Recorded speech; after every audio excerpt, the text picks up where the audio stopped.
Old,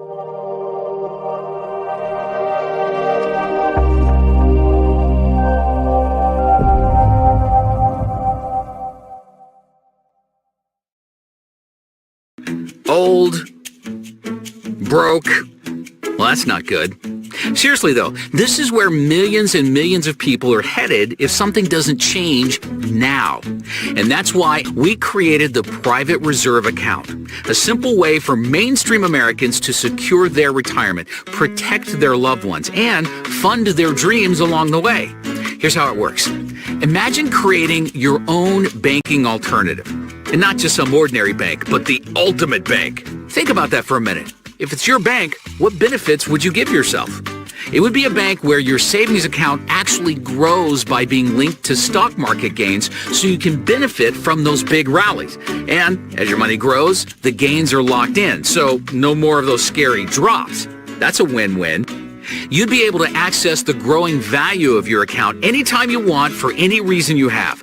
No taxes, no qualifications, no questions asked. After all, it's your money. Oh, did we mention no taxes? And since it is your bank, you'd be earning the interest on the money you borrow from yourself while you pay yourself back. What? Let's keep going. You would have no early withdrawal penalties, unlimited contributions, and a college planning fund with no restrictions. When properly structured, your bank could pay off your mortgage in half the time, could provide living benefits for critical and terminal illness, and if something ever happened to you, your ultimate bank would be transferable to your heirs tax-free. Seems impossible, right? Nope. You just didn't know that the wealthy have been doing this for years. Now you're wondering, so why doesn't everyone open a private reserve account? Exactly. The real question is, why don't you?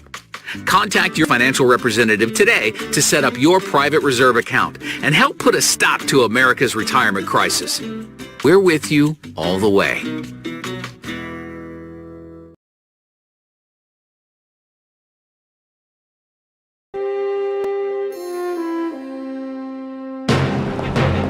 Tonight on Frontline, America's retirement crisis. It's tough to really worry about retirement right now. I guess plan B would be to keep working. My retirement plan is fingers crossed and pray, basically. Even if you have a 401k or IRA, will you have the money you need to retire? If you make $100,000 a year, you need $1.5 million to be okay. A lot of 401k programs are lousy. You put up 100% of the capital, you take 100% of the risk, and you get 30% of the return. Correspondent Martin Smith investigates. So make it simple. That's a question that can only be answered on what your risk appetite is. If you don't this isn't making it simple. I wish it was simpler. If you want to gamble with your retirement money, be my guest. Tonight on Frontline, the retirement gamble.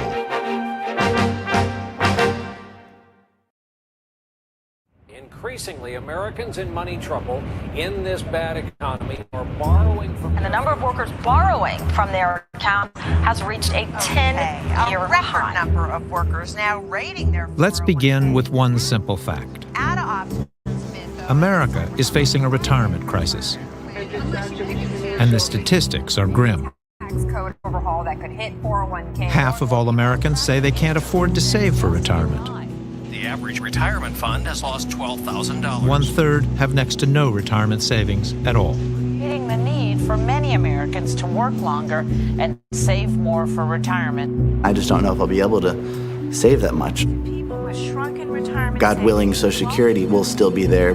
For someone like me, it'll probably be enough to keep me out of poverty. retirement fund gets sliced and diced and divvied up for Wall Street to play with. You know, I'm just going to have to somehow find a way to save 10% of my salary or 15% of my salary, which is probably what I need to actually be saving to have any shot of retiring, you know, not on food stamps.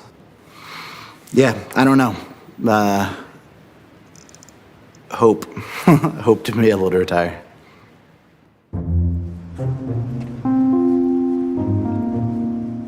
Recently, I've started to look into how to make more money, how to increase my income while still teaching. It's tough to really worry about retirement right now because I know it's so far off, and I know that worrying and stressing over it is an easy thing to do. But I'm also of the mindset that as long as I don't have too many bills or anything, too many debts, then I could essentially live off of whatever I get. I guess plan B would be to keep working, but I'm really banking on plan A. Otherwise, yeah, no, I don't have a plan B. It's hard to imagine, even at this point in my life, being retired. I just don't see it. You know, living the American dream of having your house and being able to retire. Nobody has a pension anymore. It wasn't like it was in the 60s or 70s where people worked for, you know, good companies and had a pension plan. I think that's a harsh reality for a lot of people. Mm-hmm. I do think that we'll be working until, we'll definitely be working until our probably mid-70s. If I had to make unless we can make up some big ground soon.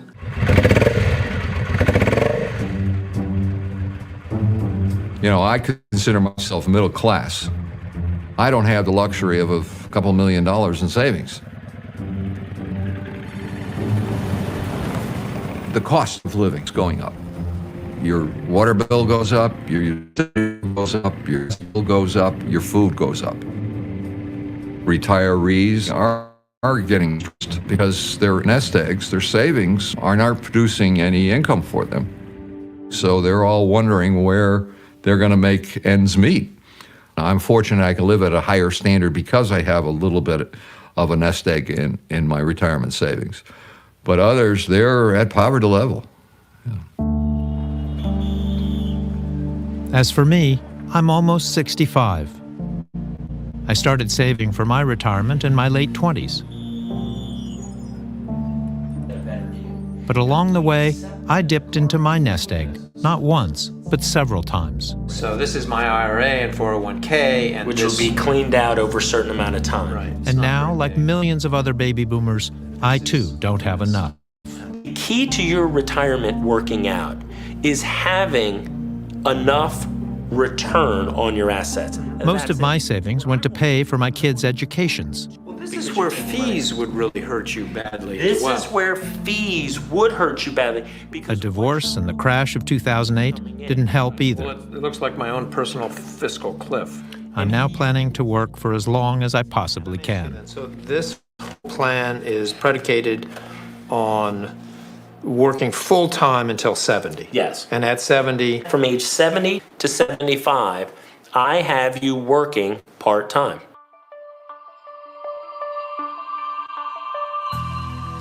These days, many baby boomers are planning to delay their retirement. Some may never stop working. It's hard. Without knowing exactly how long you're going to live, it's difficult to guess how much you need to put away. Most people seem to feel that at retirement, to be okay, you need 10 or 12 times pay, and maybe 15. So if you make $100,000 a year, you need $1.5 million to be okay. You need to save more, you need to start sooner. You can't start work when you're 20 or 22 and decide to get serious about this in your 40s. The boat has sailed. So what can we do? Today, Americans entrust over $10 trillion to thousands of big and small financial service providers. Okay, click. I just bought stock. Saw me buy stock. No big deal. With expensive marketing, not headed for bingo night. These companies compete for our money. You gotta buy. Yes, I'm for picking. I'm for buying. Super strong buy. But there's so many choices, it's hard to understand. When it comes to mutual funds, it's often hard to tell what you're looking at. Rather than a system, it's more like a free-for-all. I don't really see it as a real system. I see it as maybe a retirement mess is a better word for it. Looking for real-life answers to your retirement questions? If you're lucky, you have a 401k. Roughly half of companies offer a 401k. If you work for a business, chances are you don't have access to such a thing. Some companies then offer other supplements. And then, of course, there's things you can do on your own, like the individual retirement account. So it's entirely confusing. Right.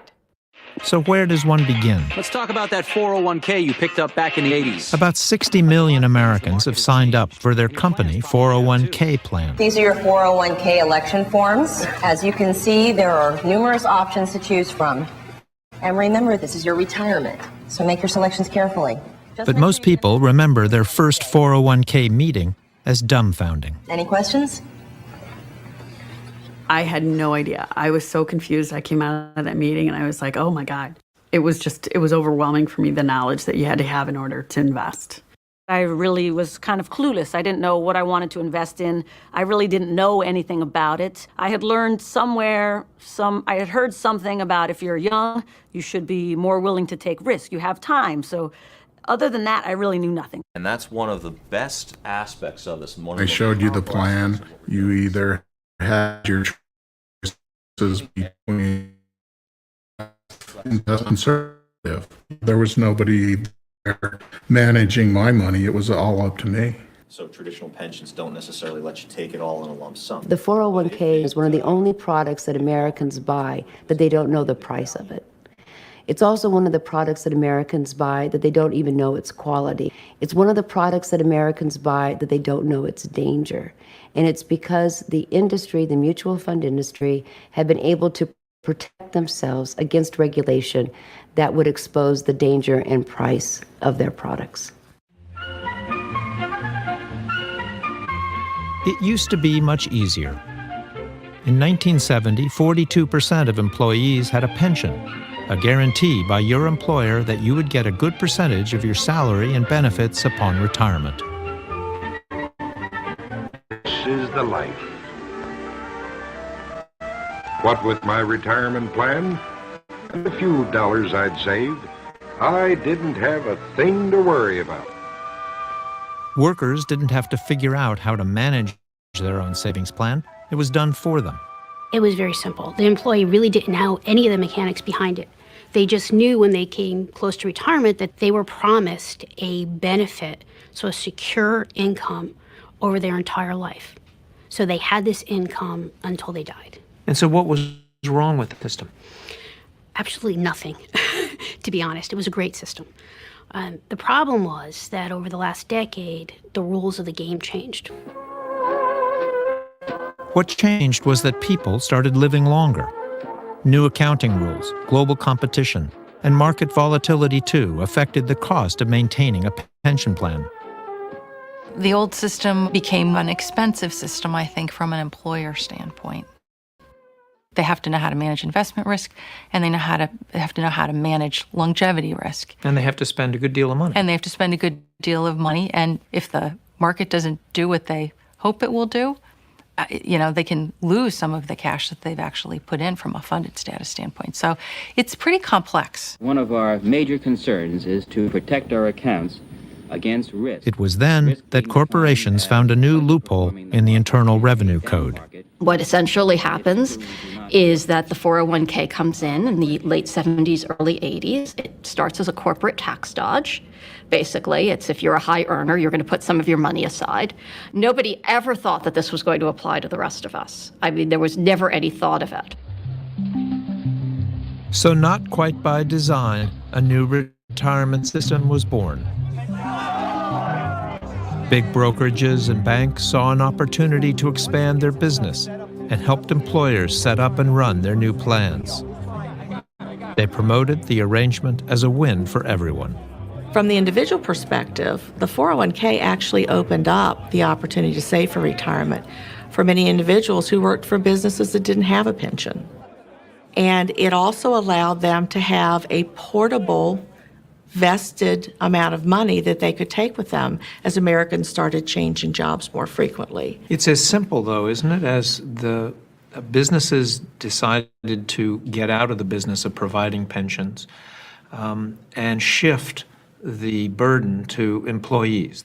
I would express that more as a sharing of the responsibility for retirement between employers and employees.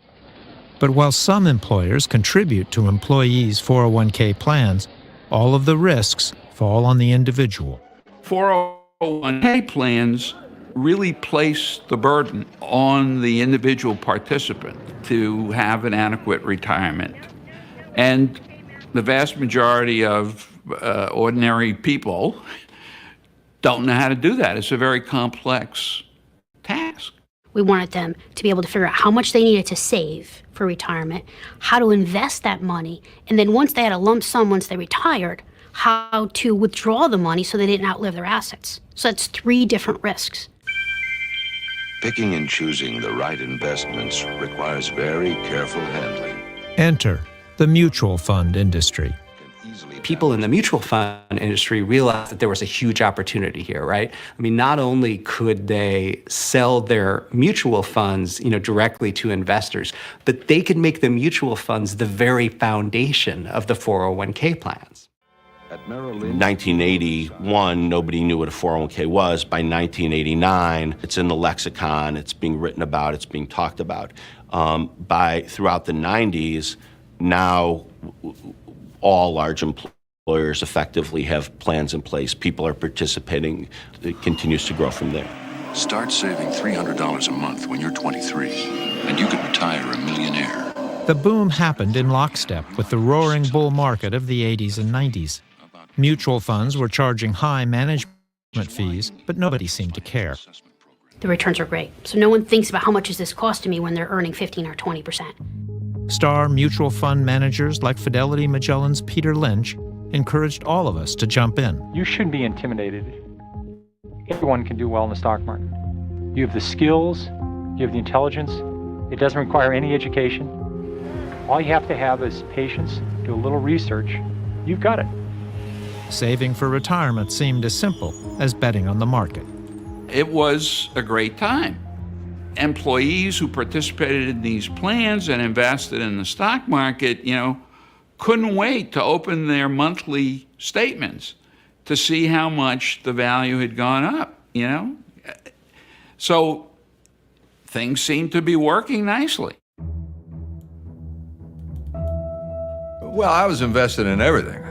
Stocks, mutual funds, you name it. We would get monthly reports. Things were growing. Everything was growing. In the 90s, you could not lose money in the market, even if you were a dumb investor. I mean, it just kept growing and growing and growing. Internet stocks drove a powerful surge on Wall Street today. Internet stocks suddenly... The economy was doing great. I mean, you had all kinds of gains in the stock market. That was kind of the dot-com era. Those internet stocks continue their meteoric rise. You really didn't have to pay attention to, you got your statements at the end of every quarter and you're making money. It was exciting because gradually over time, we would have a day where we would make $7,000 or and as much as $30,000 in a day as it built, and even more. In 1996, we had double, like 400, almost 500,000. Steve Shulo and Dan Robertson believed they were headed for early retirement the day their portfolio topped $1 million. It was November 11th, 1999. Oh, that was a very nice day that day, wasn't it? What happened November 11th? See, it's when our portfolio went over $1 million. So that was just amazing. It was like, well, yeah, this is how investments work. You invested and it grows. I mean, that's how I thought about it. It was a manic Monday in the financial market. Stocks plunged. Traders are standing there watching in amazement, and I don't blame them. But in the spring of 2000, the market collapsed. The phones say a lot of their customers are freaked out. We did not know. This is our mistake. We didn't know it was a bubble. We just didn't know. Our portfolio had gone all the way down to where it was in 1996, from 1.5 million to 500,000. 460, I think. All that was gone. At the height of the internet bubble, Americans had also stuffed 19% of their retirement money into company stock. We invest all of our 401k in Enron stock, absolutely. Don't you guys agree? For savers like Debbie Skaczynski, who worked for ComDisco, a computer leasing company, the fall would be precipitous. I was close to $500,000 I had in my 401k with company stock. You know, it was like, wow, look at all the money we have. Look at what is happening. You know, I can retire probably when I'm 45. The dot-com failures continue to mount. Skoczynski not only lost her savings, she lost her job. Disco today filed for Chapter 11 bankruptcy protection, including another 200 job cuts or Joined a who's who list of bankruptcies for The day I got laid off, I lost it. I thought, oh my God, I'm a single parent. I have no job. I have a house payment. What do I do? You know, and I was scared. Really scared. I didn't have much of a retirement left. I couldn't even borrow against it. And it was just something that I never foresaw, ever. You know, losing my job, ever. Never.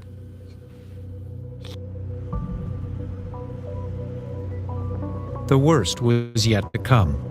Concerns about shaky home mortgages are triggering fears of a financial meltdown. Talk about the speed with which we are watching. 8 years later, savers were hit again. And the mortgage market is far from over. This is volatility we haven't seen, of course, since way before you and I were born. More trouble ahead for the nation. When the housing bubble turned into the crash of 2008, it put retirement even further out of reach. Economic turmoil of recent years is putting a comfortable retirement at risk for many Americans. It was like, holy smokes, how do you stop the bleeding?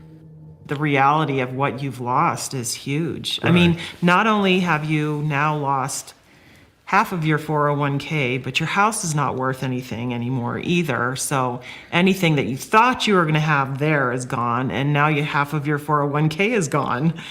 You know, if it took 13 years to accumulate $80,000 and 1 year to lose half of that, and then try to get that back in another 13 years and only be at the $80,000 that you were 13 years ago, the math doesn't work. Debbie Skoczynski was already in a hole with next to nothing to cushion the blow of a second shock. And now her house was worth less than the loan showed the bank. There's some days where it's like, you just want to go scream, you know, in the backyard and just scream because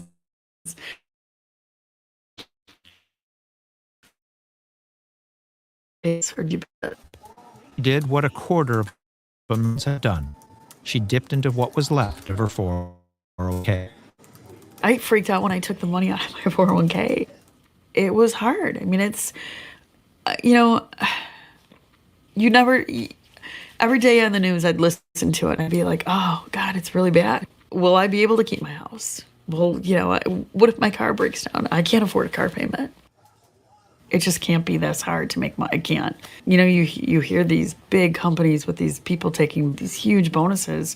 You're thinking, well, what happened to the average Joe? They just don't care. They made their money already. Growing outrage over those bonuses. The year the markets crashed, Wall Street doled out $18 billion in bonuses. The latest bonus bombshell is sending shockwaves across Washington.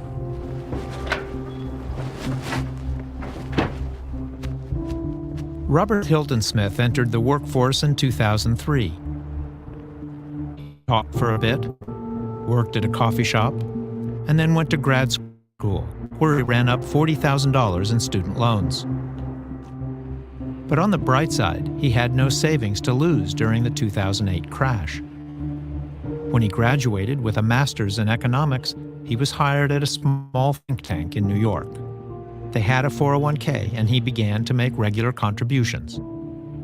But even in a relatively good market, he began to sense that something else was wrong. I have a 401k, I save in it. It hasn't seemed to go up. It's awful. I kept checking the statement. I'd be like, why does this thing ever go up? This is weird. I mean, the stock market I knew was up and down, but I was like, I still should be seeing some returns. Hilton Smith decided to make a research project out of the subject. He began by looking at the investment options inside his 401k plan, 22 funds in all. You know, you've got all these names, and the names tell you nothing. It's a balanced fund. It's a growth fund. Okay, you know, yes, that's lingo for certain kind of broad investment strategy, but really, what the heck does it invest in? You know, so I went through each of these, the actual fund prospectuses, which took me an exorbitant amount of time because each of these things were, you know, 50 pages long. They still wouldn't tell you what they were doing. As he dug deeper, he discovered one fund invested in mortgage-backed securities, the kind of security that caused the collapse of the housing market. But that's not what worried him. I was digging into all the different aspects of it, and I kept coming back to fees. So here's the first mention of fees, this X ratio right here. Why would you think that X ratio means fees? Hilton Smith found over a dozen different kinds of fees, including asset management fees, trading fees, marketing fees, record-keeping fees, and administrative fees. Fees when you withdraw money, fees when you take loans, fees when you actually get money out when you're retired, which I actually didn't even know about. I spent a month literally going, oh, actually this fee is a subtype of this fee, and that covers that, or no, that's another name for that. It was very opaque. The average actively managed mutual fund carries an annual expense of 1.3%. Some funds charge a fee of 2%, and even as high as 5%. That may not seem very much, right? You know, you've got $50,000 or $100,000, and okay, so you lose $500 or you lose $1,000 a year. That's what you would pay to a financial advisor, right? But if you add that up over 20 or 30 or 40 or 50 years in a 401k plan, all of a sudden you're well into the six figures as your balance grows. And that's the difference between running out of money before you die or having a little money left to pass on to your heirs. A lot of 401k programs are lousy. The fund choices stink. The fees are outlandishly high. And in many cases, you can take two next-door neighbors, you know, living in Maple Street in any town, USA, and one person is paying 10 times as much to invest in a 401k as the other person. To understand this fee business, I went to talk to someone who has thought long and hard about it. Jack Bogle, the founder of Vanguard, a company that offers some of the lowest fee products on the market. He says that if you want to improve your retirement outcome, make sure to minimize Wall Street's take. Costs are a crucial part of the equation. It doesn't take a genius to know that the bigger the profit of the management company, the smaller the profit that investors get. The money managers always want more, and that's natural enough in most businesses, but it's not right for this business. Bogle gave me an example. Assume you're invested in a fund that is earning a gross annual return of 7%. They charge you a 2% annual fee. Over 50 years, the difference between your net of 5%, the red line, and what you would have made without fees, the green line, is staggering. Bogle says you've lost almost 2/3 of what you would have had. What happens in the fund business is the magic of compound returns is overwhelmed by the tyranny of compounding costs. It's a mathematical fact. There's no getting around it. The fact that we don't look at it, too bad for us. What I have a hard time understanding is that 2% fee that I might pay to an actively managed mutual fund is going to really have a great impact on my future retirement savings. Well, you have to rely on somebody to get out a compound interest table and look at the impact over an investment lifetime. Do you really want to invest in a system where you put up 100% of the capital, you're the mutual fund shareholder, you take 100% of the risk, and you get 30% of the return? I wanted to know how others would react to Bogle's claims. J.P. Morgan Chase offers more than 100 mutual funds that charge anywhere from less than half of 1% to more than 2.5% annually. I want to get your reaction to an example that Jack Bogle gave us, and that is that if you invest over a 50-year investing lifetime in a mutual fund, making 7% a year on average, but you're paying 2% in fee for that, that 2% will erode something like 2/3 of your gains. So the lower fees relative to any given investment will always result in higher accumulation. But is his example correct? I mean, it's shocking that you would be giving up 2/3 of your... I don't know the math behind the example. But does that it sound you're correct? Citing. It sounds high.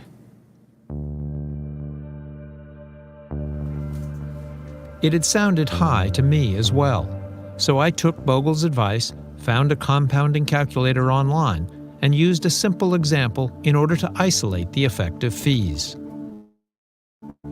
Take an account with a $1,000 balance and reduce it to 2% a year. At the end of 50 years, that 2% annual charge would subtract $63,000 from your account, a loss of 63%, leaving you with just a little over $36,000.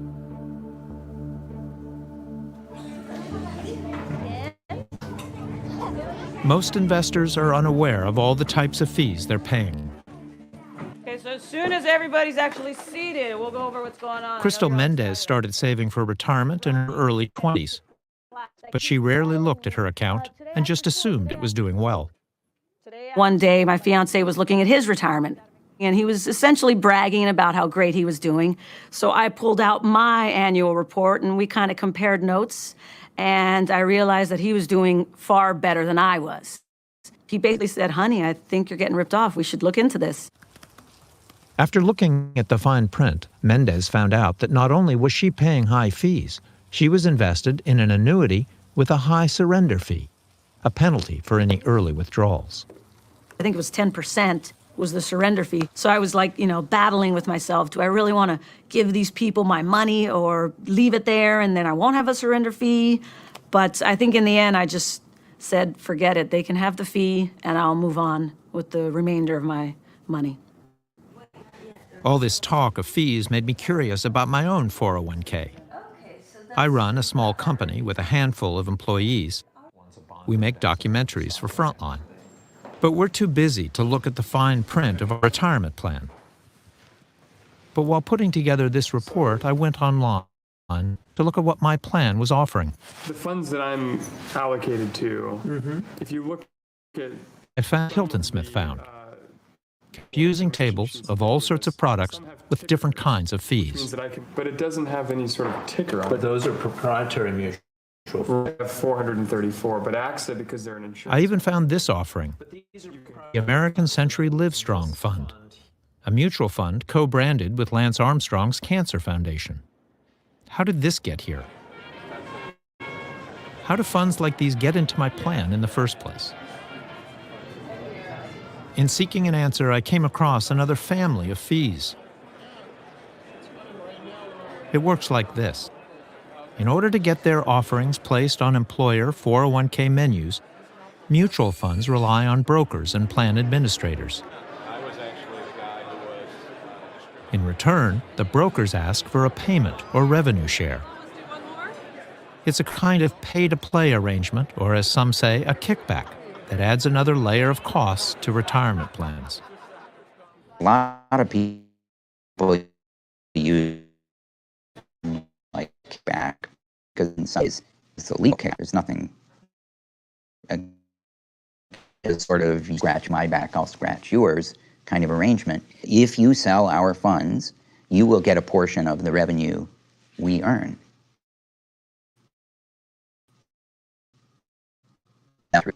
This is a kind of sub rosa part of this industry, and there's not a lot of information about it.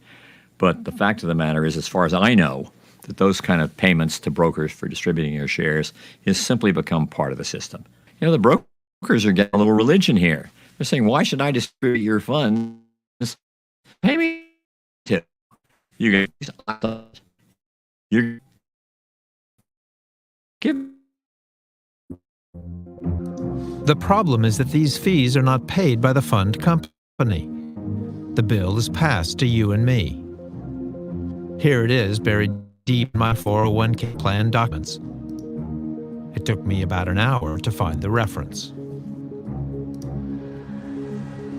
Do you think the industry could do a better job of making people aware of the effective fees on their savings? I think we could make people aware of the effect of every pressure that they have on their accounts. What stands in the way of doing that better job? What I would tell you is sometimes it's very difficult to get people to focus on something that seems complicated and dull and boring. So could we do a better job with helping consumers understand all the things that are tied to what they just bought, whether it's financial services or the riding lawnmower? Yes, it's too complicated. Retirement. Sit back, relax, pull out the paper, and what?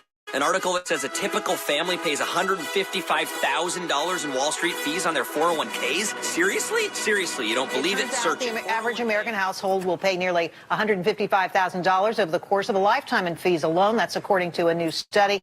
Here to break it all down, Robert Hilton-Smith.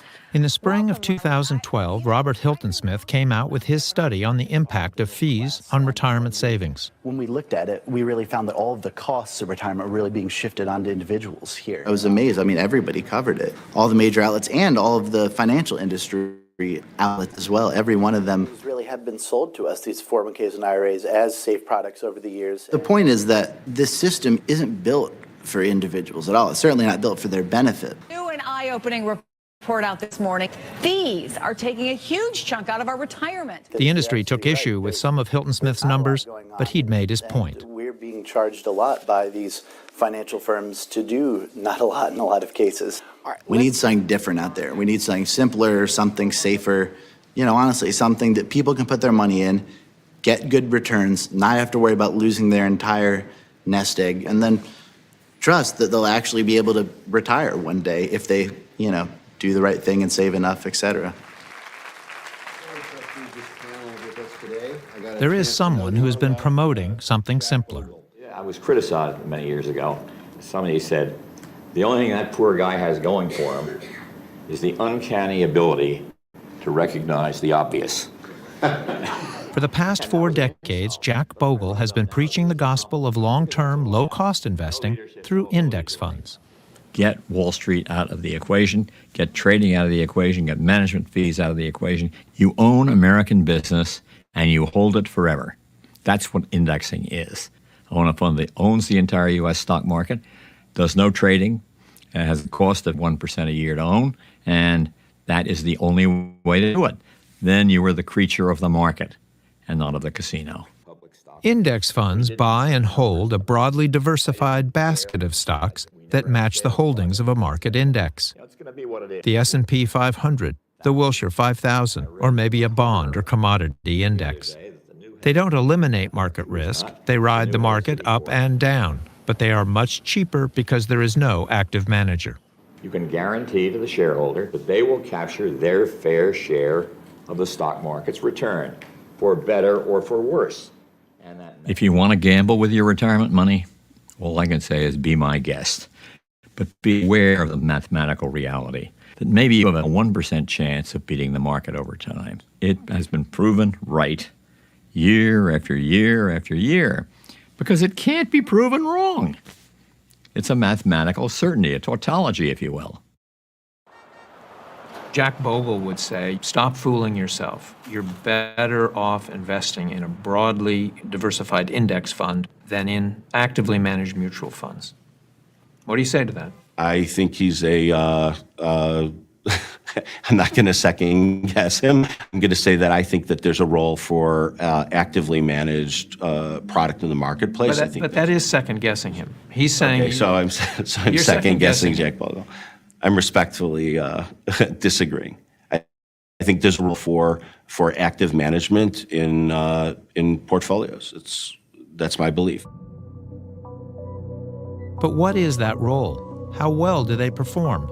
They come with names intended to reassure every investor. Growth funds, value funds, balanced funds. And they are run by seasoned professionals who are paid handsomely to manage them. The question is, what are you getting for that? Are you getting superior performance? And the answer unequivocally for the industry as a whole is no. There's no scientific evidence that mutual funds outperform a simple strategy of holding the market index. The verdict is in. It's been in for at least a quarter century. All else being equal, you should buy the cheaper fund. And one of the ultimate dirty secrets of the fund industry is that a lot of people who run other fund companies own index funds in their own accounts and don't talk about it unless you put a couple beers in them. The evidence is overwhelming. Year after year, actively managed mutual funds fail to beat index funds. Studies have borne this out repeatedly over various time periods, in bull and bear markets. I asked the head of retirement at Prudential, which markets dozens of actively managed funds, what she thought about this. Yeah, I haven't seen any research that substantiates that. I mean, I don't know whether it's true or not. I honestly have not seen any research that substantiates it. So all the research that's done at Vanguard that makes that argument, you've looked at that? No, I haven't. I haven't read everything. But it so much of it depends on, what I need is different than what you need, and there's not an asset allocation or a fund strategy that's right for everybody. I talked to one woman at Prudential who's head of retirement and asked her if she was aware of the studies that showed that index funds did better over time than the actively managed funds, and she says she wasn't. That's unbelievable. I find that actually unbelievable. These people that are in the business know that the index funds do better, right? They convince themselves that's not true. When I've talked to these people. But wait a minute. All the studies, how can they convince themselves that's not true? Because they're convinced they're recommending the fund that's going to do better. This is not a time when you want to be buying index And of course, there are hot funds. This is not gambling, it's investing. It's now up 10.7%. The financial media loves them. Fund, the best performing U.S. stock mutual fund this year. And we're often susceptible to the lure. The problem is, as the small print says, past performance doesn't guarantee future results. Well, if only the past were prologue, it would be a great thing. Returns do not persist. There are some funds that are outperforming the broader market. The good markets turn to bad markets turn to good markets. So the system is almost rigged against human psychology that says if something has done well in the past, it will do well in the future. That is not true and is categorically false. The high likelihood is when you get to somebody at his peak, he's about to go down to the valley. The last shall be first and the first shall be last. Last year's dogs could actually be this year's winners.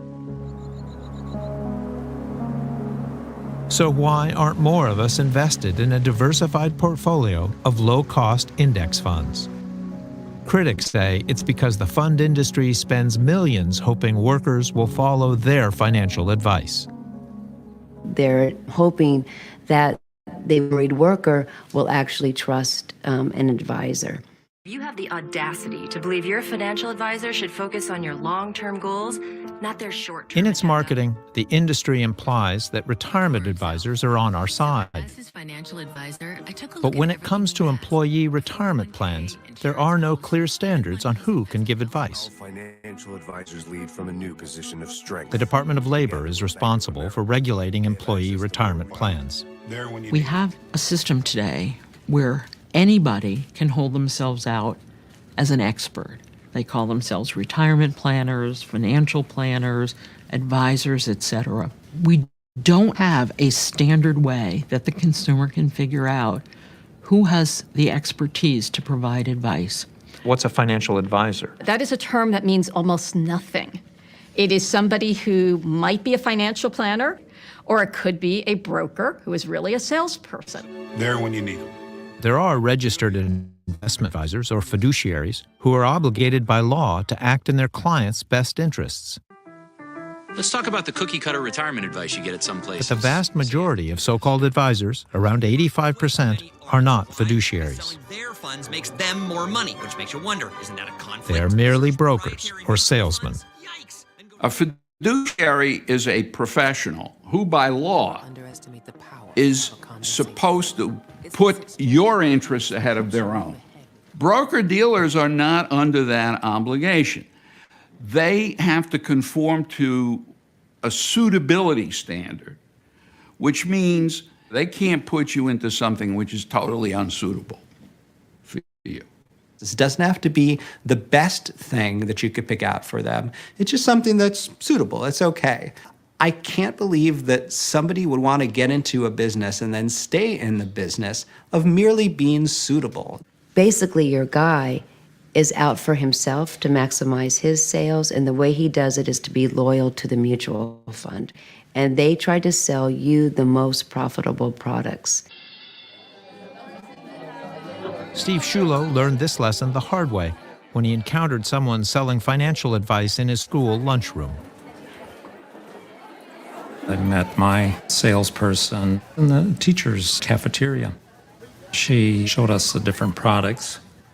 You know, I didn't know very much about investing, but in the back of my mind, way back then, how was this person compensated? It was always a question, because I had worked in the private sector before I came into teaching, and I knew there were no free lunches.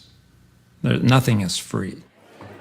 The salesperson working on a commission basis offered Shulo an annuity, a retirement insurance product with what he thought was a guaranteed return of 12% a year. So I signed up for $200 a month, and for about 5 years, the interest rate was going way down to 3%. And I was wondering, what the heck is going on here? Why is it down to 3%? I didn't understand that the insurance company has the right every year to reset that rate as they see fit. So how can you know when a financial advisor is really a salesman? If you're working with somebody who is trying to sell you financial advice, you say to them, are you acting in my best interest here? Would you be willing to sign a pledge that says that you're going to act as my fiduciary at all times with all products?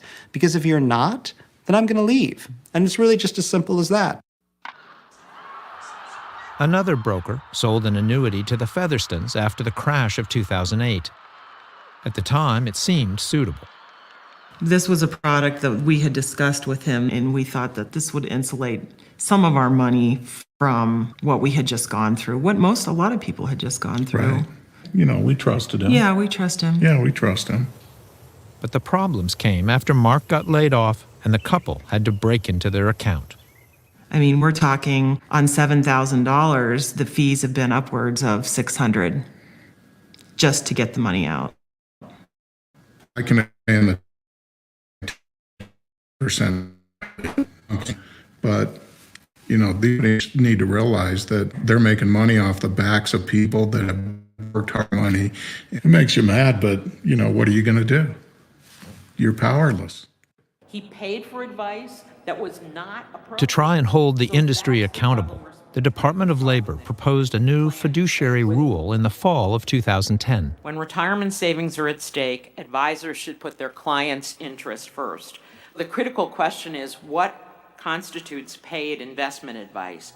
The proposal we're discussing today will amend a 35-year-old regulatory interpretation. The rule would require all financial advisors to put their customers' interests before their own whenever dealing with retirement accounts. Today, there are trillions of dollars in each of these markets. The variety and complexity of financial products have increased and made fee arrangements far less transparent. The financial services industry lobbied hard against the new rule. It just the financial services industry is really concerned about consequences. They got the attention of Congress. Our job here in Congress is not to preserve the business model that has existed for 35 years. But if you're going to upset that business model, we better know why, and we better know where we're going. We don't need an alternative. We just don't need to do this. The Labor Department pulled back their proposal.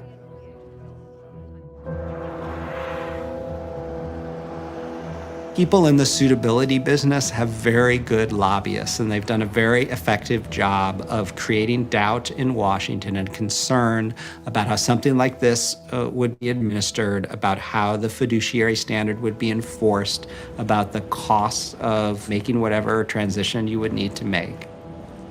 The full political power of the financial institutions and the mutual fund industry was completely engaged in making sure that rule never saw the light of day. They were saying the rule is too tough. They were saying they don't want any rule. They don't want to have fiduciary applied to them. They don't want to because they're not really dispensing financial advice. They're just dispensing information and educational services, yada, yada, yada. Give me a break. They're steering you to the funds controlled by their company. Otherwise, you might leave and go somewhere else. I asked the head of retirement at JP Morgan Asset Management why anyone would want to take advice from someone not bound by a fiduciary pledge. Shouldn't I want to only work with somebody who has a fiduciary obligation? Not necessarily. No? No. Isn't it better? It's different. It's not better? It can cost more. You may not get any different advice or outcome, and it can cost you more. Right, but make this simple for the investor. I sit down with somebody, and they give me some advice. You say I should ask a lot of questions. I want to know whether or not one of those questions shouldn't be whether they have a fiduciary responsibility. Yes, I think that's a very good question. And if they don't? Ask them what that means and see what you think about their answer. Well, make it simple. Should I prefer somebody with a fiduciary responsibility? So that's a question that can only be answered on a personal basis based on what your level of need is, what your risk appetite is, and how much of the investment decision you want to delegate. If you don't, this isn't making it simple. I wish it was simpler.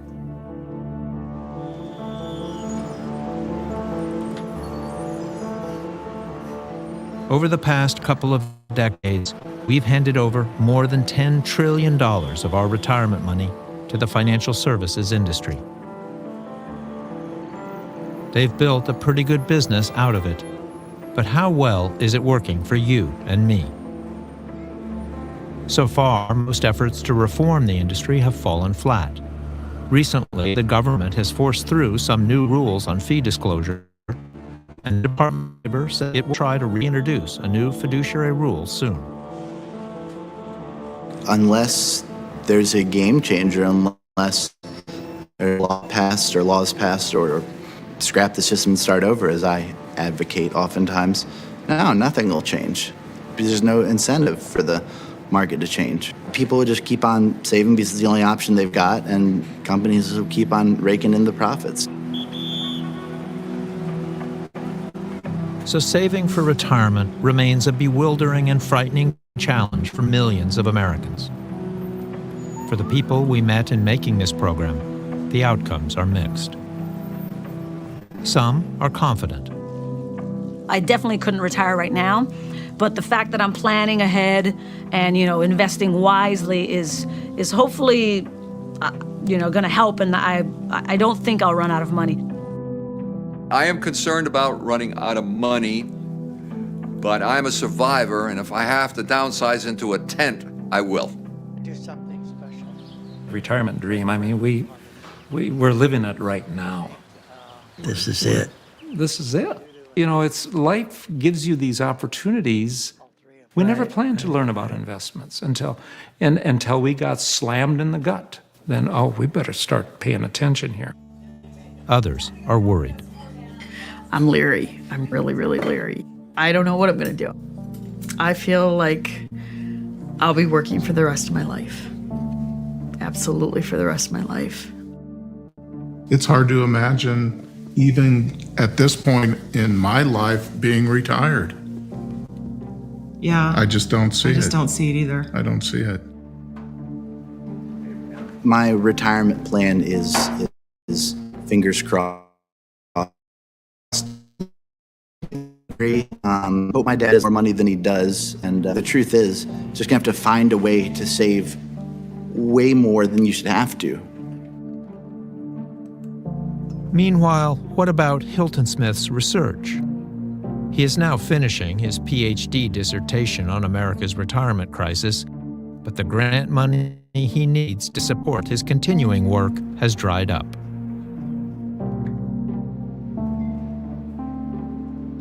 As for me, Over the last several months, I've spent a lot of time playing with different online retirement calculators. Some more optimistic, others very discouraging. I will keep working.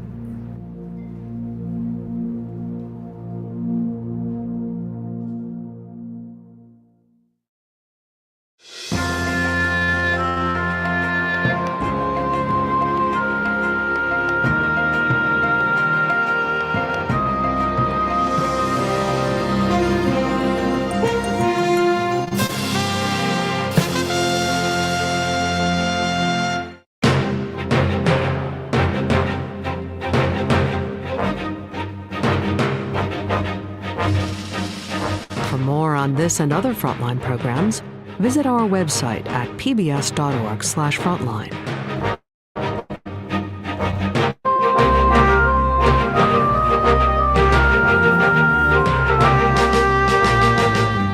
Frontline's The Retirement Gamble is available on DVD.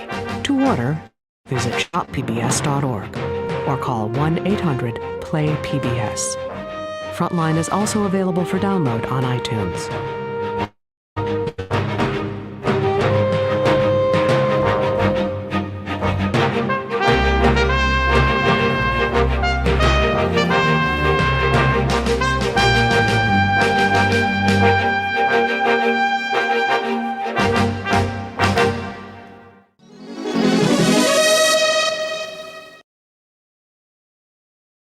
Hey, I've got a question for you.